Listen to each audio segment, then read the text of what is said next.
以万犬之血换皇者之魂，归位。斬草未除根，呢只係隱瞞敵幕後黑手喺山上嗰個氣蓬。師傅，翻去飲茶啦。飲茶？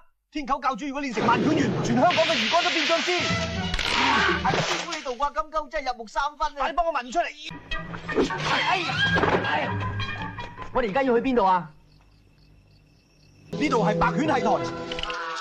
天狗教主想用氣聲掩蓋冤魂嘅呼聲，快用墨斗封住台腳。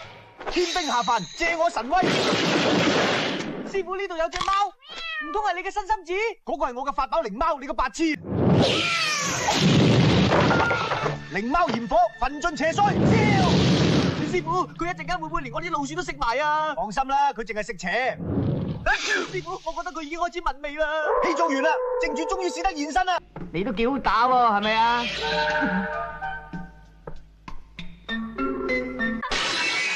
道長陪我唱完呢場戲。唱戲，我只識斬妖除魔，鏡花水月。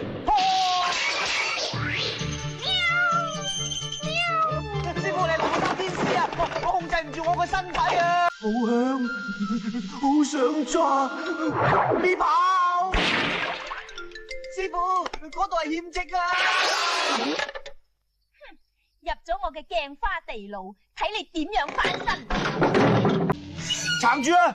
呢口中會吸人精氣，唔好亂動。師傅，你嘅袖口太窄啦，係咪最近又縮水咗？係你食咗太多臘腸滑龍飯啊！好彩我有先見之明，睇我佛山無形腳踢爆你個爛鐘！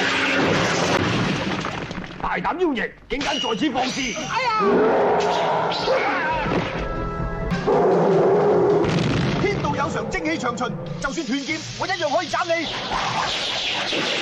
我唔甘心，我抽劃咗30年啦！師傅發財啦！你個白痴，呢個係銅嚟㗎。師傅，我哋又要去打工啦！